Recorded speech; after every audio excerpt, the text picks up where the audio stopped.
We're so glad that you're here. This will be our second current, and where we're discovering our sense of place, a place where we can be comfortable, but also a place where we can cultivate and be held responsible for that place. And as you know, we are defining place broadly, like where do you find your places? And tonight we're discovering our place through discovering our history.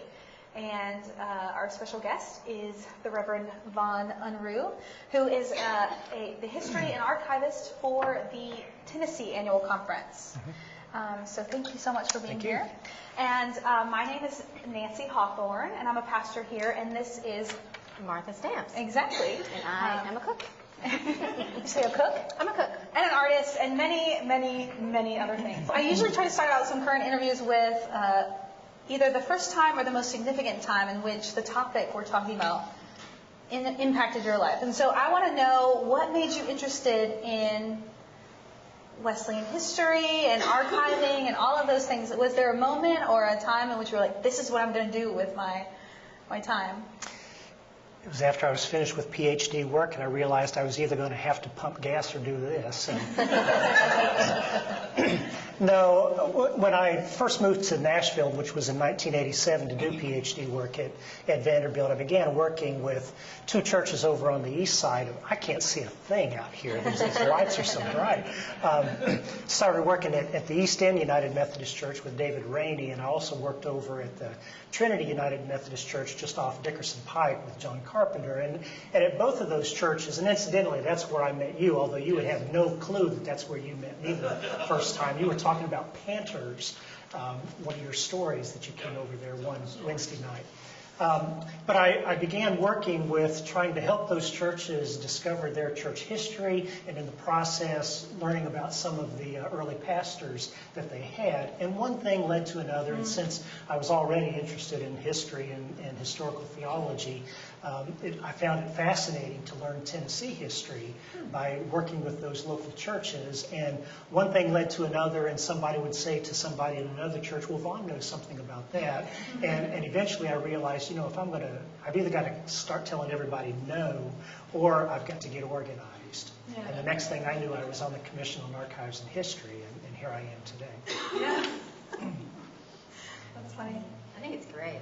Yeah. I mean, I love history, and I just think that it enriches our lives so much.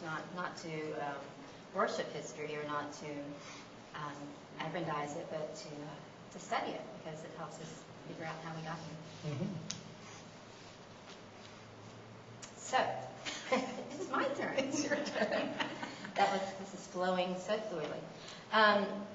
Well, one of the things, I'm from Nashville, and one of the things that I got to do growing up was serve as a tour guide at the state capitol.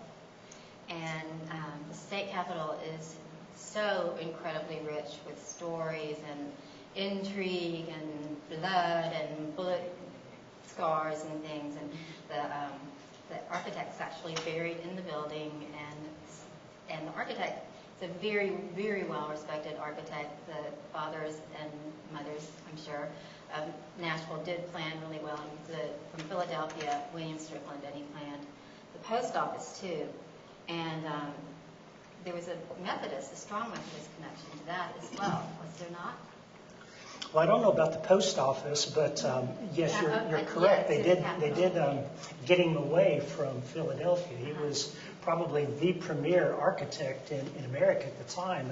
And when he does come to Nashville, he's about 60 years of age. Mm-hmm. He has already at that point in time created a canal. He's built the towers on Independence Hall in Philadelphia. He has been the architect for the bank that becomes the Mint in Philadelphia. He spent, 15 years in Europe studying art. And when they finally decide that Nashville is definitely going to be where the state capitol is going to be, after it has moved around for a number of years, and the city has bought what we now know as Capitol Hill and given it to the state, the governor immediately said, get me the best architect that you can, and that's how Strickland comes here.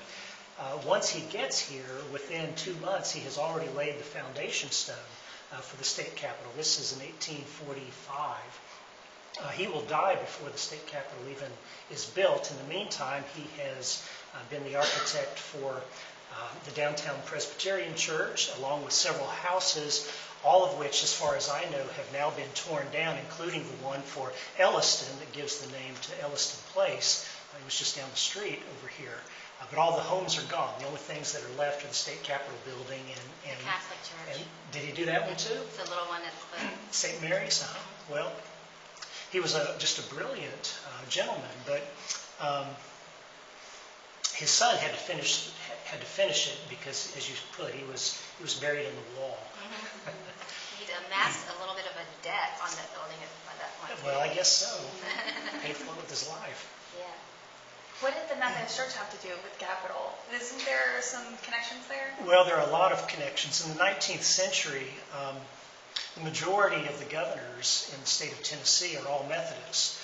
They are either Methodist preachers, or they are siblings or children or fathers of Methodist preachers, or uncles, etc., of Methodist clergy, or they are just very strong Methodists. That's going to begin, well, it doesn't begin with him, but Aaron Venable Brown, who's the son of Reverend Lewis Brown, is one of the very early governors, and from him on, most of the 19th century, the governors in the state of Tennessee are Methodists, including William Bowen Campbell, William Trousdale, the two Brown brothers, Neil and whoever the other one was. And that actually continues on into the 20th century, concluding, I guess, for the most part with Frank Goad Clement. But just very strong individuals. And this is actually the state capitol building over here to my right, to your left.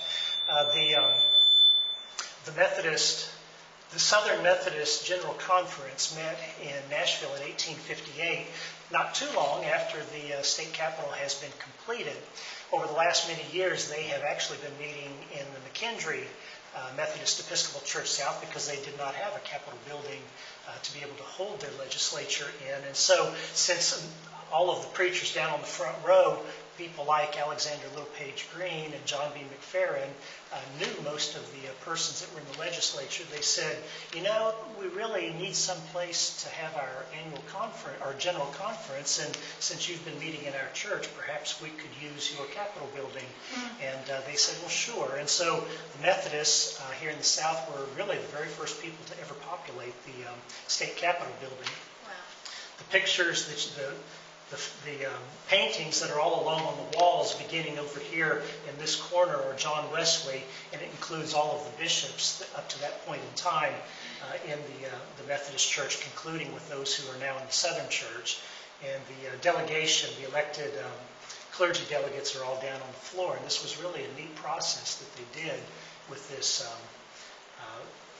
They simply drew in all the bodies, and all of the heads are those that the publishing house was using in the books that were written by those particular individuals. So they just pasted the heads on top of the bodies. And Y'all should come look at this up close. they actually did a very nice job on them for everybody except John B. McFerrin, who looks as if he suffers from elephantitis or something like that. But, the ones who... It happens to someone. The bishops who are getting ready to become bishops are all down on the front row. The bishops at the time are standing just over here on this side of the painting. And you'll see that there's one black man in there. His name is George Darden.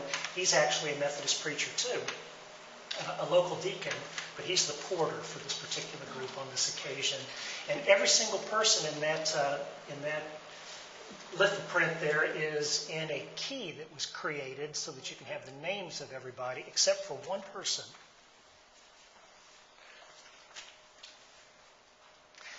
This is how anal retentive that archivists are. Every single person shows up on the key, including all of the people in the stands, except for this person right here. This person right here is Robert Anderson Young, who has some connections to your church here. He lived in a house just almost right next door to West End before you moved to this location. He marries the daughter of Alexander Littlepage Green, who's right here. This, incidentally, is Holland McTeer. But he's the one who put the lithoprint together. And as a show of humility, he did not include himself in the key. But of course, by not including himself in the key, he immediately drew attention to himself in the key. The tables are turned. Ron, can you point out Fountain Pitts? Sure. Fountain Pitts was the founding pastor of this congregation 140 years ago.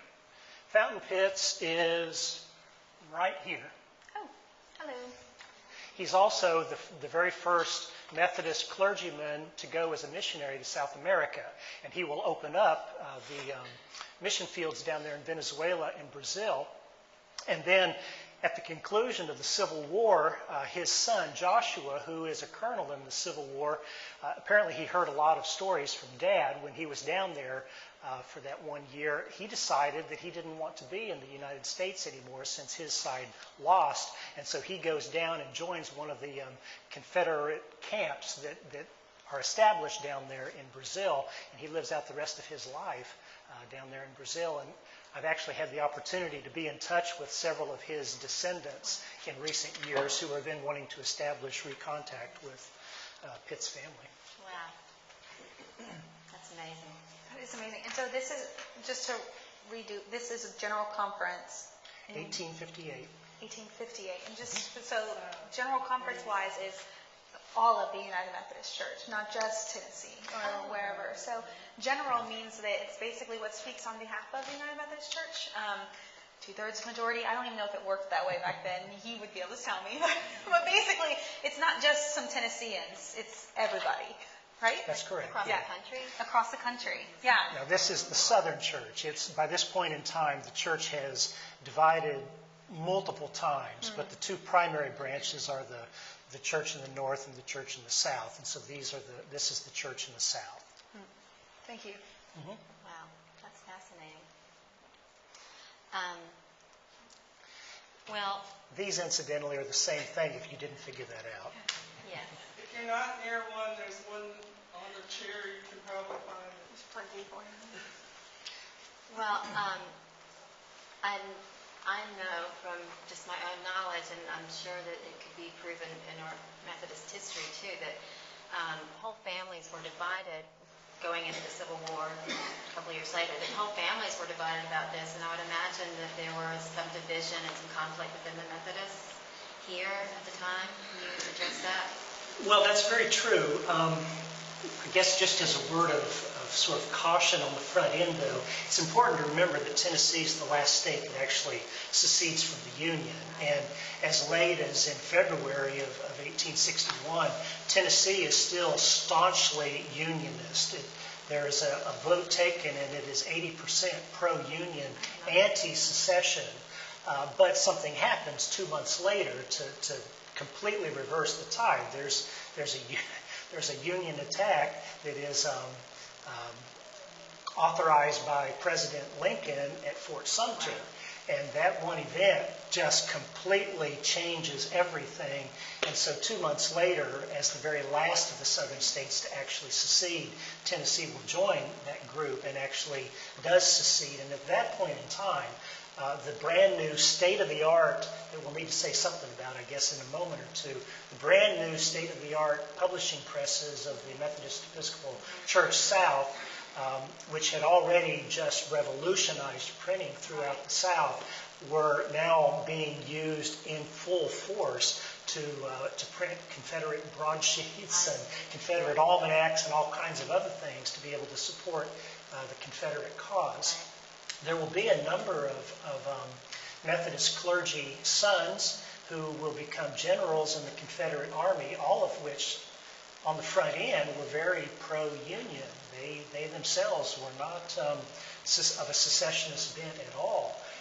In fact, one of them was serving in the United States House of Representatives at the time of when Tennessee declared that it was going to secede, and he felt that at that point in time he needed to go ahead and go back home and resign his seat, and he will then shortly be given a position in which he becomes a general, and he'll then very quickly lose his life. His name's Robert Hopkins Hatton. His father was a minister out in the Lebanon area, and James Raines, who's a Nashville figure, his father was a preacher here in town as well. Same thing will happen to him, but on the other side of the fence, and this is what you were getting at, William Bowen Campbell, who who is a former governor of the state of Tennessee and who is the great uncle of this relatively unknown person called David Campbell Kelly, who's a colonel in the Civil War working with Nathan Bedford Forrest. That's his great nephew. He's given a position as brigadier general within the Union cause. He ultimately decides he simply cannot take that position because he'd be fighting against his own kith and kin. But for the most part, Tennessee is going to, Middle Tennessee, our part of Tennessee, is going to fall almost exclusively within the southern camp. Many of the clergy will leave. They'll go to Georgia. They'll go to Alabama. They'll go to Mississippi. The clergy who don't leave, as soon as the Union troops get into town, they're thrown into the federal prison until they sign an oath of allegiance. Were there any abolitionists within the Methodist Church prior to the Civil War? Segregationist tendencies in Middle Tennessee were very, very different than they were through most of the South. I think, I grew up in Kansas City. Right. So when I came to Tennessee, I just thought, not that I was a northerner, but I just thought, stupid Southerners, they were all for slavery and blah, blah, blah. I had no clue how complex the whole issue was. Well, Tennessee is not like the rest of the South, and the simple fact that this was the last state to secede should begin to sort of clue us into that. We didn't have the huge plantations. We didn't have plantations. There were a few in West Tennessee. There are a couple in Middle Tennessee. But you do not have plantations with hundreds of slaves or thousands of slaves. You have a few with scores of slaves, but even that's few and far between.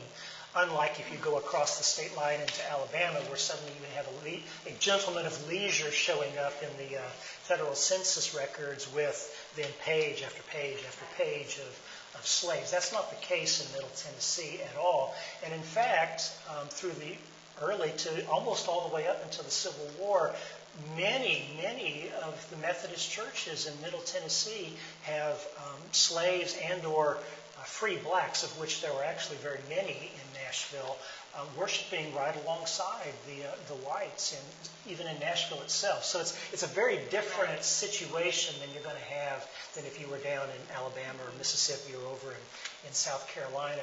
Blacks don't really begin to lose even voting privileges until you're through Reconstruction, almost to 1900. So it's a very different situation that you have here.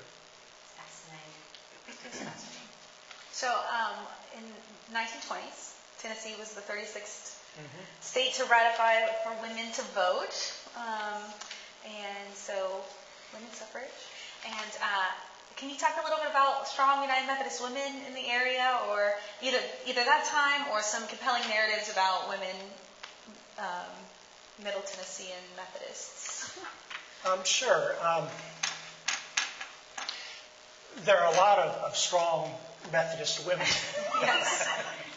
in Middle Tennessee, but they do not, for the most part, throughout the 19th century and even into the early 20th century, they're not engaged for the most part outside of the church, where they're finding themselves a place, and it was an important place for them, where they're finding a place is in missions. Margaret Lavinia Campbell, David Campbell Kelly's mother, the niece of that William Bowen Campbell that I mentioned, who was governor, she will end up establishing the Missionary Society, not just for Tennessee, but for the Southern Methodist Church. And when she does that, then all of these women begin being a part of it. And that's where they really did their important work through the latter part of the 19th century and into the early 20th century. And for instance, one of the things that they did, they not only established missions like we tend to think of missions today, where it's foreign missions, overseas, China, Japan, somewhere like that. They were doing that. But they were also doing rural missions, what we would call inner city missions today, social relief agencies. These were even very much by their standards, but I think even by ours, they were progressivists. They really were. Social justice. Absolutely. This is what they're doing already by the time you're in the 1850s, 1860s. But they were also doing the foreign missions. And so by the 1880s, they have established educational enterprises similar to those that are cropping up all over Middle Tennessee. They've established huge, burgeoning universities and the high schools and elementary schools that go along with them in a couple of out in the middle of nowhere places in, for instance, Japan. Because there were other connections from Middle Tennessee that got them there in the first place. But they're in Japan, and one of the places is this, nobody had ever heard of it, but it was called Nagasaki. And there was another one that nobody had ever heard of called Hiroshima. And by the time you get to the 1940s, these are huge Methodist schools, and guess where ground zero of the Hiroshima atom bomb was? Right on top of the Methodist University for Women. I've often thought that Harry S. Truman, good Baptist that he was, knew that. I'm sure of it. I'm sure of that. Yeah. Question, if I can interject. How does the timeline of the setting up of the missions, the setting up of the schools, coincide with the whole turn of the century movement and things like the Salvation Army and the YMCA that you're starting to see develop with that whole Gilded Age philosophy of kind of a progressiveness and redemption of humanity towards God and bringing heaven to earth and all of that? Well, it's right in the middle of it all. At the same time that the relief agencies are really getting underway, primarily being led by the forces over at McKendree. West End really hasn't established itself at this point in time. McKendree is still the mover and shaker of everything in Nashville. Very quickly following behind it is Elm Street and a couple of other churches. But that's already beginning by the 1870s, right in the midst of Reconstruction. And so just down from McKendree, where we now know the Ryman Auditorium is, in that block, there was not only the Pentecostal mission, which is what ultimately becomes Trevecca Nazarene University, led by McClurkin, but there's also the Jewish social relief agencies and the Methodist ones. We're all filling up in that same thing, and then a piece of it gets then used by Sam Jones and Tom Ryman to establish what we know as the Ryman Auditorium. Very much all in place, and one of the premier ladies, and I guess this will pull it back to what you asked me earlier, finally, is a lady by the name of Fanny Battle. If you know the Fanny Battle Daycare Center that's still going here in Nashville, she established that way back in the 19th century. That's the second oldest daycare center in the entire United States. She's a story in and of, a little pistol of a lady. Her Joel Battle was her dad. He's the one who establishes the Masonic Hall. She gets thrown into prison in D.C. for being a Confederate spy. She's leading all of these. She teaches school for a while. She finally gets out of school and begins to run all these relief agencies that are called relief agencies. But she finally said that name just doesn't do credit to what we're doing. So she created what she called United Charities. Still exists even to today. And if you go and look at who are on the board of trustees of the United Charities from about 1890 up through the 1920s, it reads as a who's who among the movers and shakers in the Methodist Episcopal Church South. That's where they worked. And then by the time you get into the second decade of the 20th century, they're now finally beginning to move out of just church institutions. They've established the Methodist or the Missionary Training School right next to the Capitol on what used to be Park Avenue. It doesn't exist anymore. There's federal buildings there, but that's a missionary training school that's not only sending folks overseas, but are establishing rural missions, inner city missions all over the South with some of the leading sociological proponents throughout the entire United States that are working with that. That will lend itself very quickly into what becomes the Commission on Interracial Cooperation that's run by the former preacher over at the Belmont Church, and then one of the gentlemen who's at your church, William D. Weatherford, who had been working with the YMCA, he gets involved in all of that, and suddenly you've got these people that are engaged in anti-lynching and suffrage movement, and you name it, all of what we today see as the progressive movements are all coming out of the missionary training school, the missionary programs of the Methodist Episcopal Church South, and the publishing house.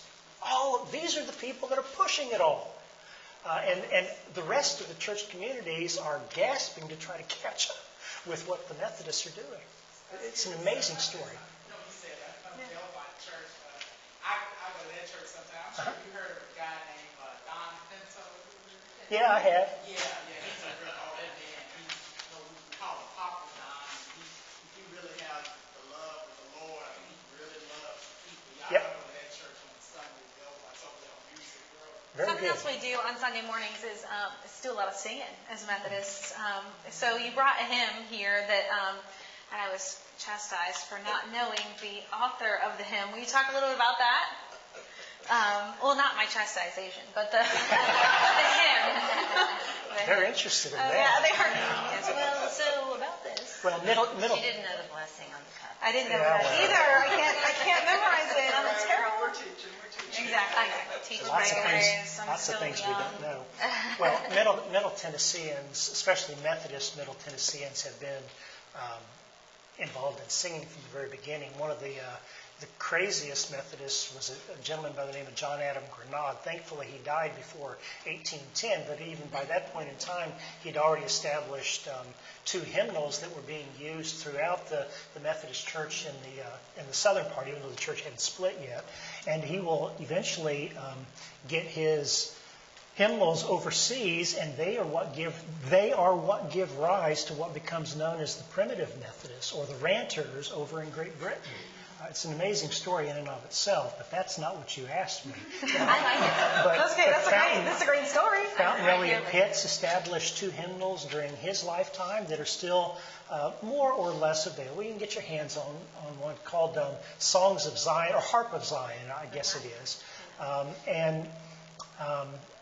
This particular hymn that I brought in that you don't want to sing is by a gentleman named Costin Harrell, who was one of your former preachers who was elected into the episcopacy from this church.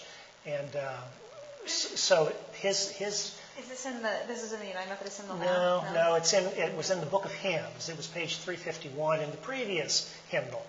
The one that was before our new hymnal. It's now over 30 years old, but that's one that he wrote.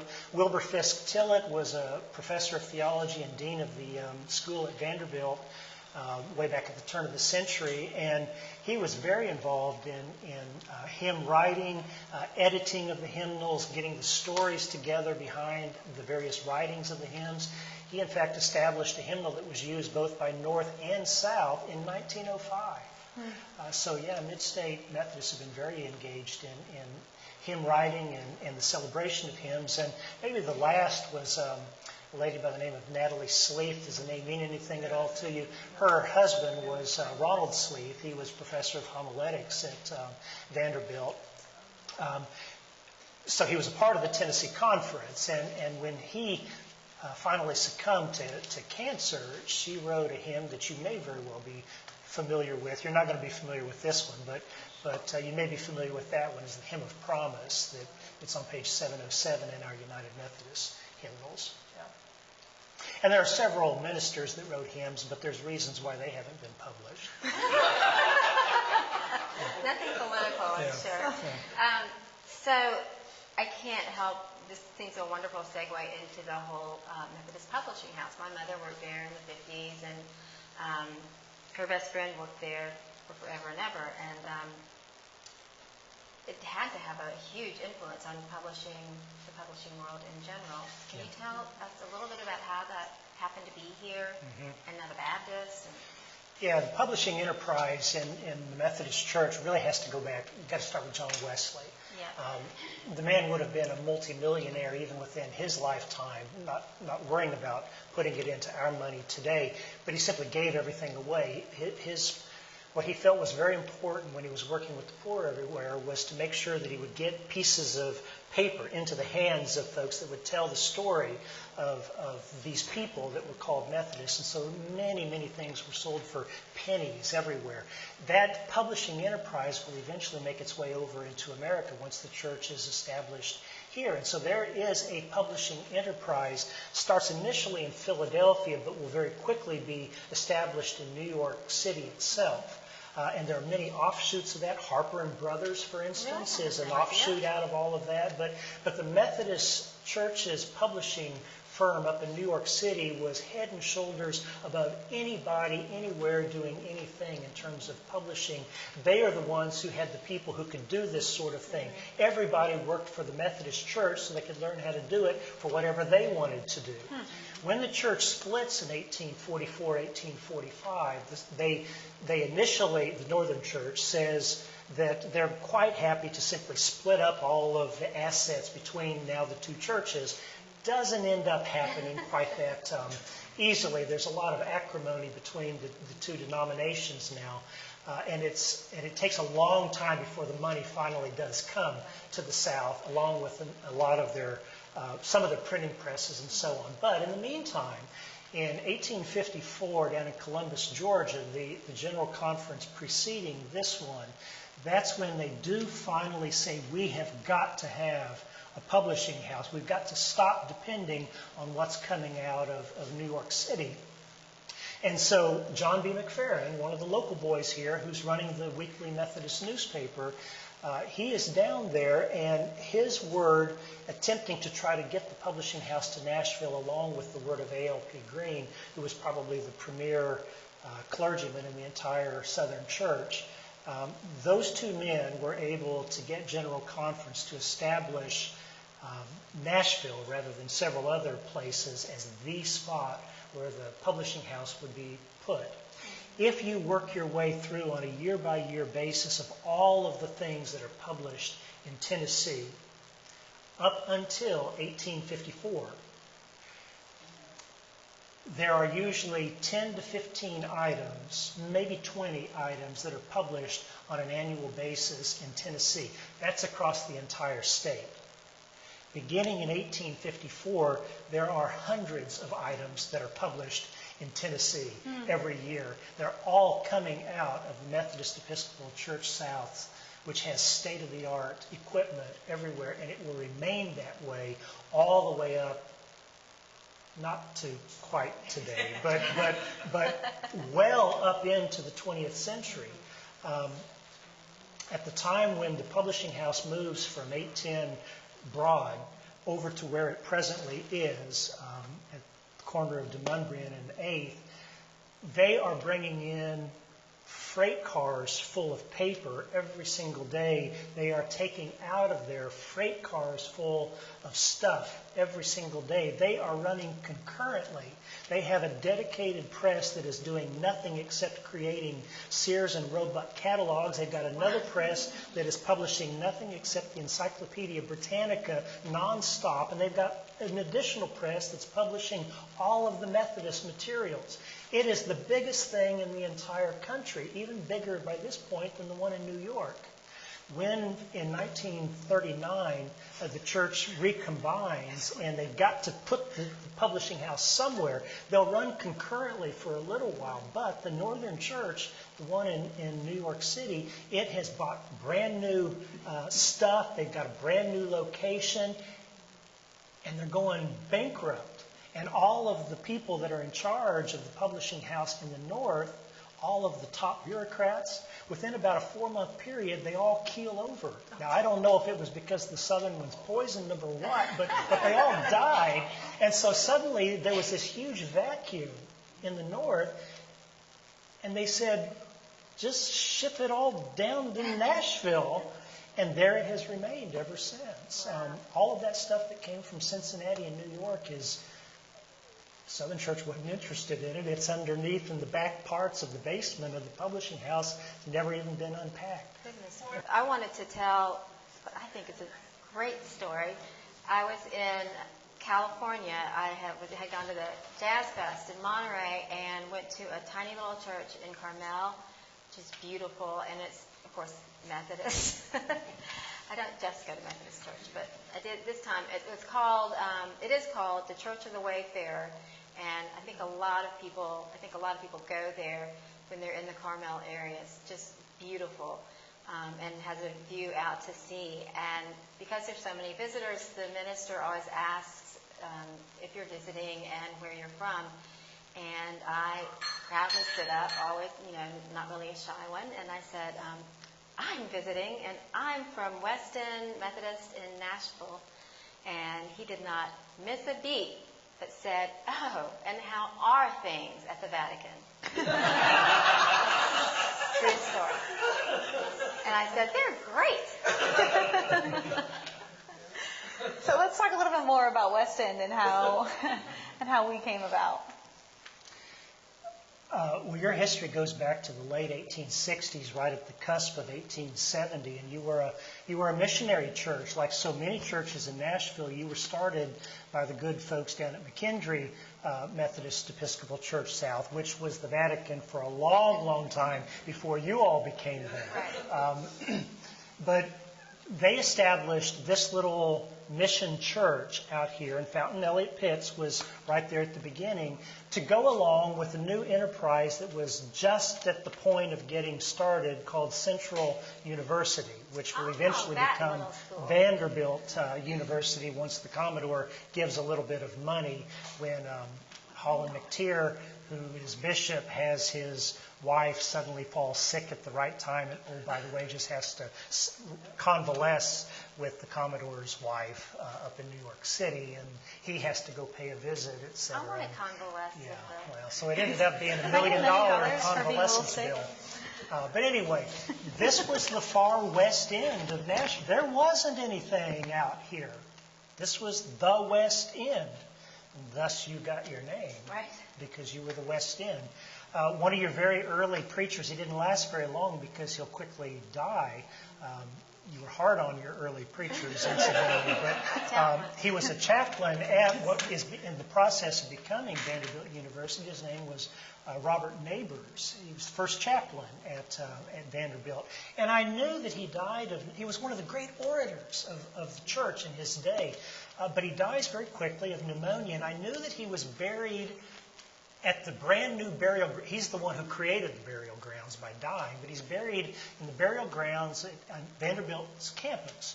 And I talked to folks repeatedly at Vanderbilt saying, well, where's that burial grounds? And nobody had a clue. I eventually figured out that that's now where he was initially buried, is where they have some of the men's dormitories. But his wife will end up exhuming him and reburying him in a place that, since I grew up in Kansas City, I didn't know this place from a hole in the wall. It was this place down in Alabama called Tuscaloosa. I didn't know Tuscaloosa from anything. And at some point in time in the mid-1990s, I said, I have got to try to find Robert Neighbors. And so I dug and I dug and I dug and I dug, and I eventually found that there was this. Yeah. We'll put that in the video next time. I have to remember that one. Eventually found him down in this little town called Tuscaloosa. And so I went down there with my wife, and I'm driving down through downtown Tuscaloosa to get to this address, and there's this huge thing that's beginning to loom up in front of me. I thought, what in the world is that? And got close enough and discovered it was the football stadium. I didn't know that's where Alabama was located at. But anyway, the little place where he's buried is right behind the bleachers at Paul Bryant football stadium. Wow.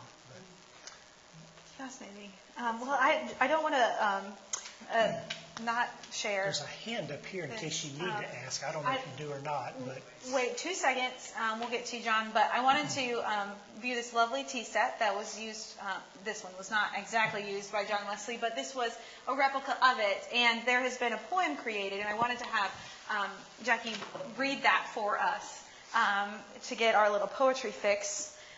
So okay, Jackie, I'm going to stand over here to do that. Wonderful, thank you. This poem was found in the Teapot, and Nancy Culver decided we should do a bookmark about the Teapot with the anniversary, which we did.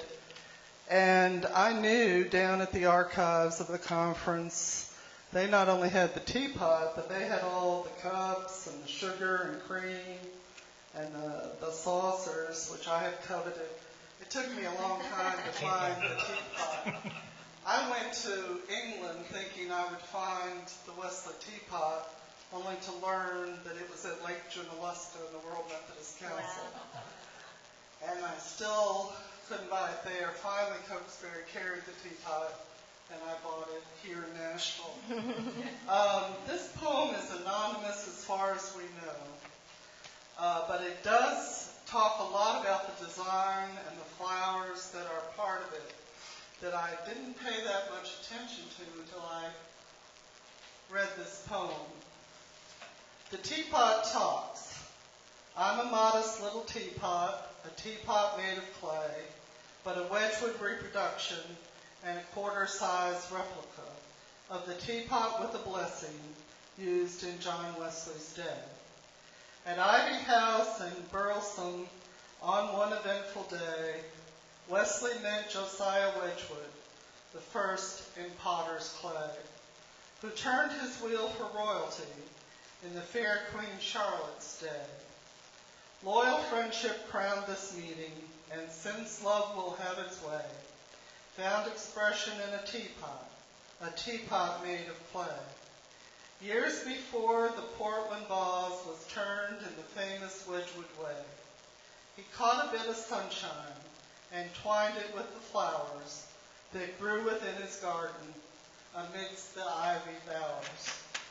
Then he framed it round the blessing, the bread of life sent down, while he crowned the space above it with his sweetheart's blue print gown. The thistle, rose, and shamrock above the spout are three United Kingdom emblems in one fond memory. On the slender spout united, fresh from the hills and dales, are the national flowers of England and the pungent leek of Wales. In Wesley's house in London, within a square glass case, stands Wesley's Wedgwood teapot, the teapot with a grace. So I bring to you a blessing as you brew your tea today, for the Wesleyana teapot, the teapot made of clay.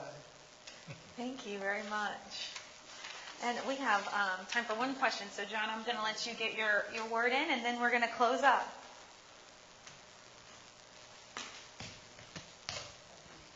My history is very lacking in the Methodist Church, but I was curious. I went to a worship service at St. George's and was amazed by the similarities that we share with them. When was the split from the Methodist Church and the Episcopalian Church? We actually never split from the Episcopalian Church. We did eventually split from the Anglican Church. The Episcopal Church is simply the American version of the Anglican Church. And actually, the Methodist Church was created prior to the Episcopal Church ever being created in America. Not by much, but a few weeks. We beat the Episcopalians. During Wesley's lifetime in England, he always said, "We shall never be a church. It shall be over my dead body." We are a leavening movement within the Anglican communion. And so he made sure that, because there were not very many Methodist clergymen who were priests, he made sure that the preaching that took place in those Methodist preaching houses took place at times other than worship, so that persons could go to preaching and then go over to the Anglican Church for worship. It is a distinction that we have mostly forgotten today, and I won't get into all of that, but it was only after he died that the Methodist movement finally establishes itself as a church. Now, in America, not long before he died, but 10 years or so before he died, when this thing called the American Revolution happens, and when the Americans have the audacity to actually win, And the Anglican Church no longer has jurisdiction over the churches in the colonies. That is when he decided that he must do something for those ecclesial bodies that he had something to do with establishing in America. And that's when, through a convoluted process that we don't need to go into tonight, he will eventually establish a couple of bishops who will make sure that they can begin to ordain persons into the priesthood, although they won't end up usually being called that in America. So we're established as a church in America in 1784, long before we're established as a church in England. So 1784 is when we officially become a church in America. Thank you so much for being here, and thank you for being here. I've always been proud to be a Methodist, but now I am just as proud and a little bit prouder, I guess, to be here, and I hope that you're glad to be here too. So thanks for coming. Thank you. Thank you.